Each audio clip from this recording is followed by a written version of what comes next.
Sorry, Judge. Busy-busy na agad eh. Sunod-sunod ang meeting namin ng bagong barangay chairman.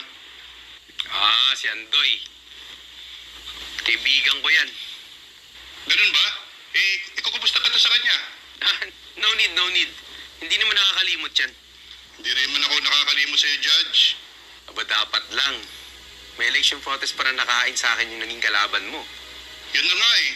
Ayaw sa buong ni Arturo. Kaya sobrang laki na naman ko sa kanya.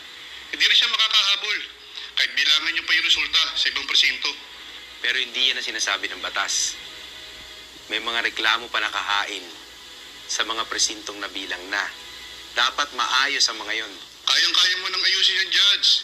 Kilala naman kita tungkol sa mga ganyang gawain eh. Kayang-kaya nga. Ang problema, hindi matapos-tapos yung bubong ng bahay na pinapagawa ko. Tagal na yan ah. Magkano pa ba kulang? 20 mil lang naman. O sige, padala ko mamaya. O sige.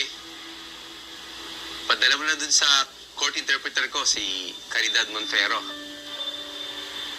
Pag hindi ako available, alam niya na gagawin niya dun.